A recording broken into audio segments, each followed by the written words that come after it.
yakınlara getirdim. Tamam. Tamam. Kimseyi engellememiş olur. Sizler de buraya gelin. Ben de gel buraya. Ne duruyorsun ama?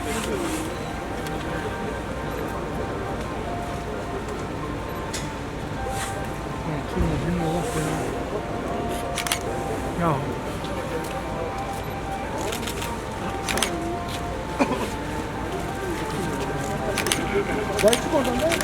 Bir saniye.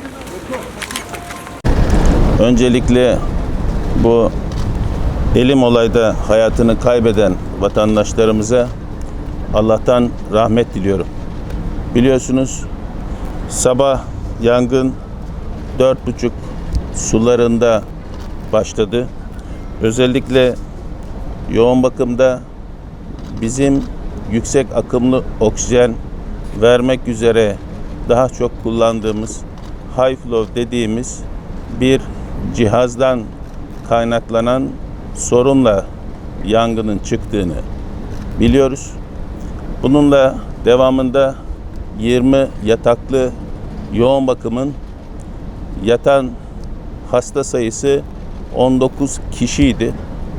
19 kişiden 7 vatandaşımız olay anında hayatını kaybetti. Bir vatandaşımız 11 hastanın özellikle transfer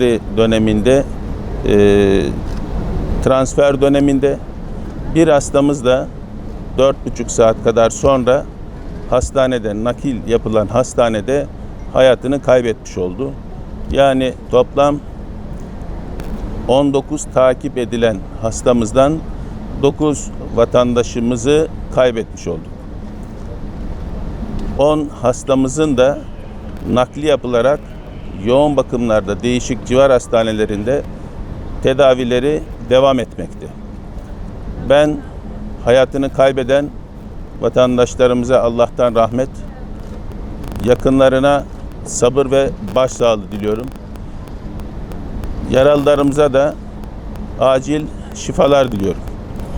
Bu arada transfer edilen hastalardan 3'ü Şehit Kamil Hastanesi'ne, bir hastamız 25 Aralık Devlet Hastanesi'ne, bir hastamız Ersin Aslan Eğitim ve Araştırma Hastanesi'ne, bir hastamız Abdülkadir Yüksel Devlet Hastanesi'ne, bir hastamız Özel Sevgi Hastanesi'ne, ikisi Özel Anka Hastanesi'ne, 2 vatandaşımız Özel NCR Hastanesi'ne, bir hastamız Özel Medikal Park Hastanesi'ne, bir hastamız Özel Deva Life Hastanesi'ne, bir hastamız Özel Deva Hastanesi olmak üzere ayrıca 3 hastamız da kendi talepleriyle serviste yatan 3 hastamızla birlikte 14 hastamız yoğun bakım servislerinde takip edilmektedirler.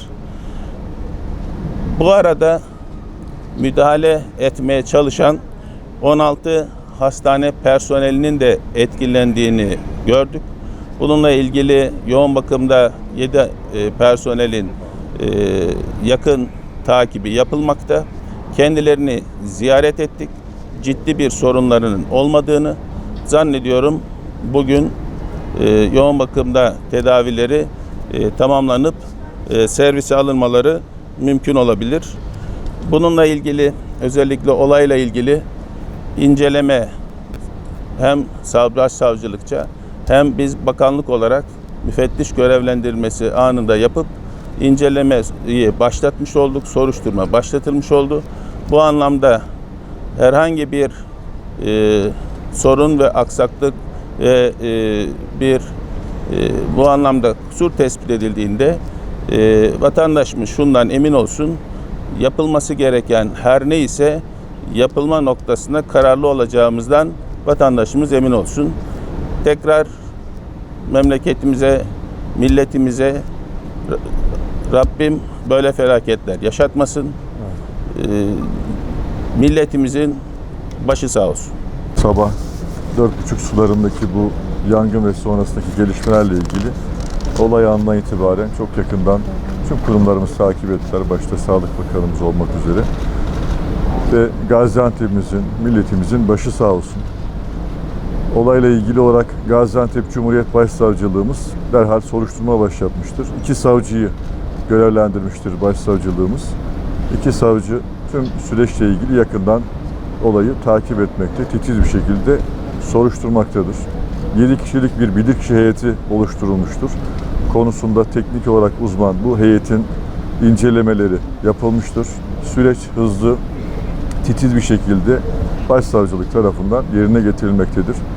İnsan canı en aziz, en değerli varlıktır ve buna yönelik bu süreçle ilgili bir ihmal ya da farklı herhangi bir konu varsa tüm olay bütün gerçekliğiyle titiz bir şekilde araştırılacaktır.